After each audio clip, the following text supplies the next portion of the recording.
di SMA Negeri 1 Cijeruk itu kalau kita berbicara masalah project sebetulnya bukan hal yang baru begitu Bu Indri.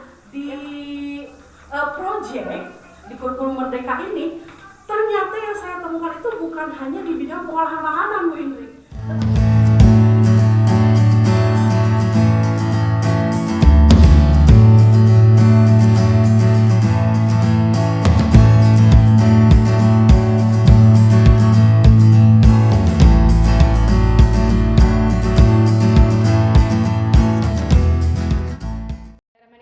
Assalamualaikum warahmatullahi wabarakatuh. Selamat sore sahabat SPM Radio SMA Negeri 1 Cijeruk. Kembali lagi bersama saya Indriani Suryana selaku host. Dengan hari ini kita kedatangan narasumber yaitu Ibu Restiani Suryandini SPD. Apa kabar Ibu Resti? Baik Bu Indri. Baik, alhamdulillah. Oke, teman-teman SPM Radio, hari ini kita mau membahas tentang gelar karya SMA Negeri 1 Cijeruk dengan tema kewirausahaan Proyek Belajar Pancasila. Nah, buat lebih jelasnya kita dengarkan saja penjelasan dari Ibu Resti selaku koordinator. Silakan Bu Resti. Iya, hari ini kita akan membahas mengenai gelar karya ya yang akan dilaksanakan besok pada tanggal 20 September, di mana di acara besok itu kita akan menampilkan 35 produk yang akan dipamerkan oleh anak kelas 10. Dan perlu diketahui bahwa sebetulnya kalau kita berbicara masalah proyek di SMA Negeri 1 Cijeruk itu bukan hal yang baru Bu Indri. Ya, karena di tahun-tahun lalu juga di mata pelajaran PKWU kita memang ada proyek setiap tahunnya ya. Namun perbedaannya dengan proyek di kurikulum Merdeka, mungkin jika di PKWU itu sesuai dengan tema. Nah, misalkan semester 1 di kelas 11 ini kita mempunyai tema proyek itu makanan tradisional. Namun di kelas 10 itu kita bebaskan anak-anak untuk memilih produk apa yang akan mereka buat seperti itu. Jadi di SMA Negeri 1 Cijeruk itu kalau kita berbicara masalah proyek sebetulnya bukan hal yang baru begitu Bu Indri ya, tetapi juga ini adalah hal yang biasa. Jadi alhamdulillah siswa-siswa di SMA Negeri 1 Cijeruk itu tidak merasa kaget gitu dengan penerapan kurikulum Merdeka di SMA Negeri 1 Cijeruk seperti itu. Jadi di SMA Negeri 1 Cijeruk itu Bu Indri kita mengusung tiga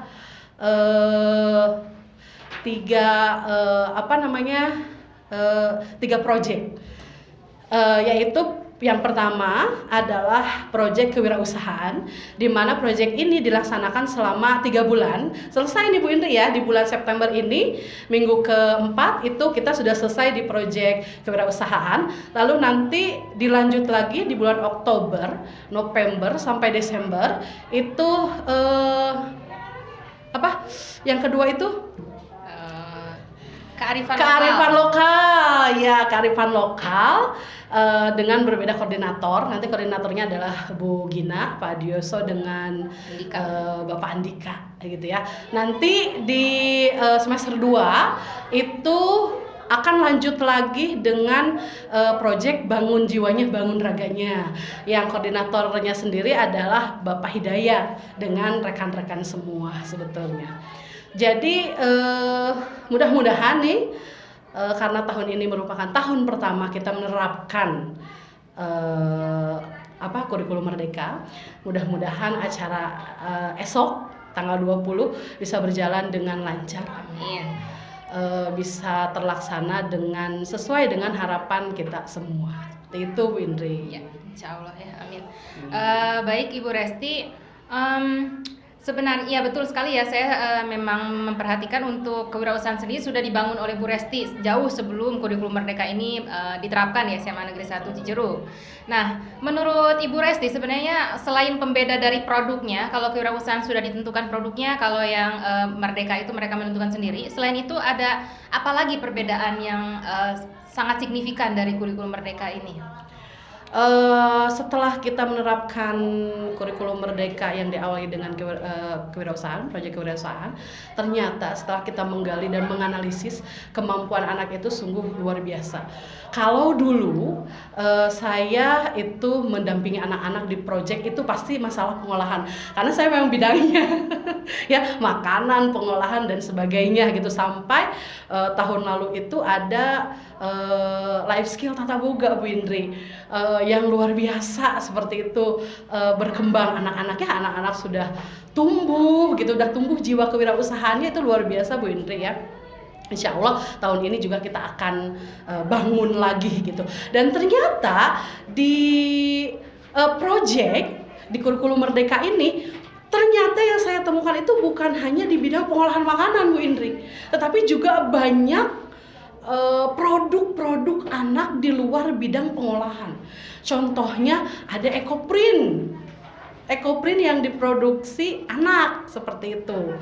Lalu yang kedua itu ada lulur. Ternyata anak-anak bisa buat lulur Bu Indri. Lulur alami yang dibuat dengan beras, kopi dan lain sebagainya. Lalu yang ketiga, anak-anak ternyata bisa buat pupuk. Ya Bu Indri, luar biasa. Asal kita mampu menggali potensi anak, saya yakin masih ada potensi-potensi terpendam yang ada di dalam diri anak. Selain pengolahan itu ya Bu Indri ya, jadi anak-anak ternyata ada yang mampu membuat pupuk, ada yang mampu membuat ekoprint, ada yang mampu buat lulur Bu Indri, luar biasa seperti itu Bu Indri.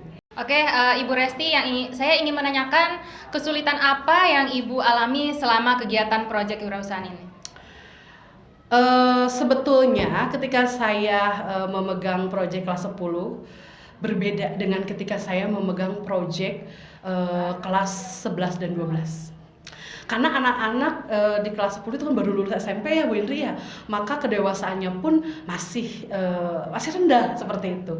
Sulit untuk memupuk jiwa kewirausahaan.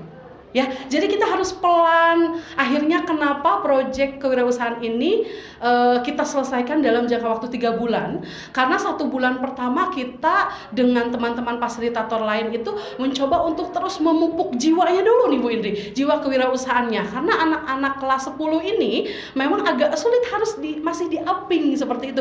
Berbeda Bu Indri ketika saya memegang proyek PKWU di kelas 11 dan 12. Mungkin karena mereka sudah ada ancang-ancang untuk masa depan seperti itu ya. Akhirnya ketika diajak berwirausaha luar biasa Bu Indri.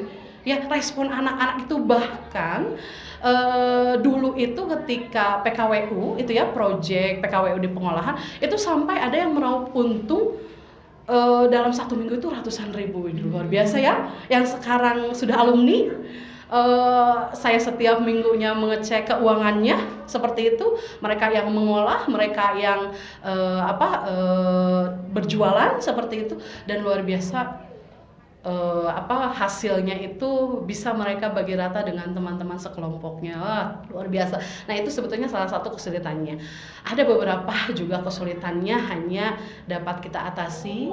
Mudah-mudahan ke depan tahun kedua kita menerapkan kurikulum merdeka bisa lebih baik dari tahun ini Bu Indri. Baik. Amin. Amin, insya Allah. Baik, satu lagi mungkin pertanyaan saya yang terakhir untuk gelar karya besok, 1 kata dari Ibu Resti. Untuk Cijeruk ya? Ya, untuk Cijeruk. Siap sukses dong, siap sukses. 2 kata ya. Siap sukses. Oke, Iya. baik. Teman-teman, sekian pembicaraan kita untuk hari ini. Pembahasannya tadi proyek kewirausahaan dari Ibu Resti dan dari saya. Mohon maaf jika ada salah kata. Insya Allah kita sambung lain di lain kesempatan. Terima kasih. Assalamualaikum warahmatullahi wabarakatuh. Dah.